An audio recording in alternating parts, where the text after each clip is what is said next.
hag eo zo boet lar lenegez gwalarn un troc'h a zo bet, lenegez gichker reparsemont a oan den deus ker, hag ar pe brassard deus ar re o deus ken labouret gant gwalarn, pe huche zo ken drezen pe Jacques Ezrio, o deus bevet e ker, da la rede o deus troc'het gant o orin oa ken tor paysan a tout, hag eo zo boet lar eo lenegez gichker. Ja, ar fin drezen hag Jacques Ezrio zo bet troc'het diouz o rin, me peogwir valse, ne ket int o deus divizet. Mais André avait santet bar zo lenegez e digoret e oant d'ur bed ne oant ket o re. Digoret, ya, ne ket evit se o deus dilezet hag nevez ket kevat pon abad da skouer e bars la kompetron vari hag ar mes, pa nevez nemet se.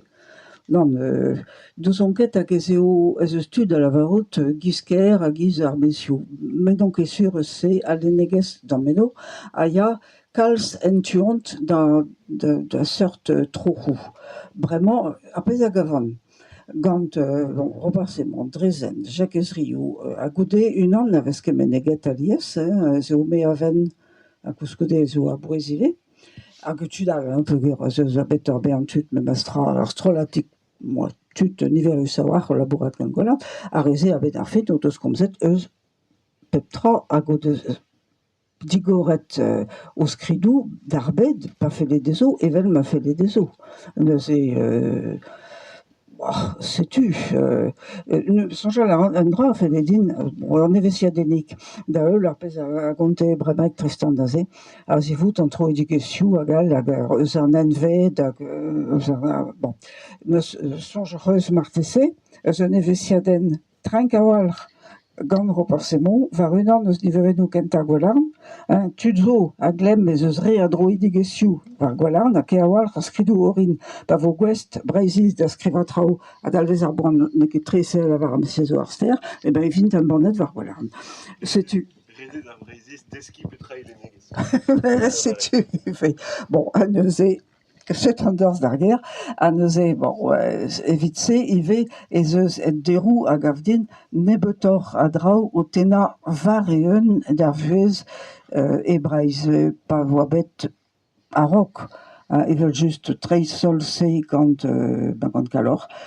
Boan malmanch ne levar fenket peogwir zo gwall zisañval. Mais bon, hag a-benn ar fin a vaz breiz oa se ive, istor breiz. Hag zo a vaz breiz, bon, derou, enfin, dra... Ja, poent, locha al lenegez ar nevez e brezhoneg. Hag, bon, setu neuze, neus on kere. Neus on kere. Neus ket hag a respontor de mat. Ja, mais madel, ja. Vid kasdour da smelet, ya. A vechou e iskiz trocha...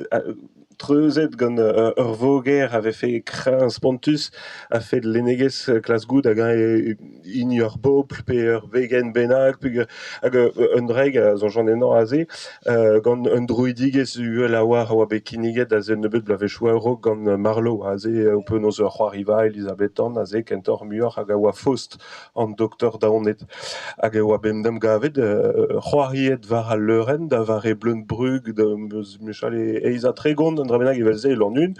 Nous aze e weler pe gen blod a ben a fin ne ket ur voger ur speuren marteze kentor hag e blod a war ben a fin an arzou e tre lenegez uel pel deus an dud hag an implij beo a c'hell e Robert e meskant dud marteze ur skouer a za fe a enep deus an drai. Donc perdra da vaga ar goz. Ja, mar edan ouzpenn ur ger, un oberen alies un oberen veur dreistol a c'hell bez a lennet ver meur a live.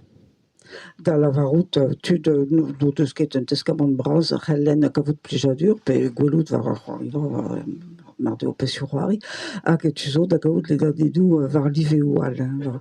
Hag me gav eo tre a pez a zo gant skridou penaos a re o deus krouet gwalarn. Enfin, va sonj eo.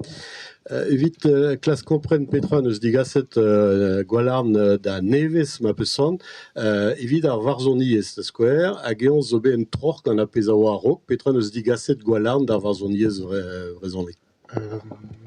Mare a traoù, war an daouez, dija e lear Lenegez an eniennou an eket ar strolat ben a fin. Arre, ga gwalar an deus betud e konta ar pez ave zantel o zantimanchou deo, pez ave beve gato, an eket klas kelen an dud divar un neube gwerzennoù. En dra ben a gal zo bet breder war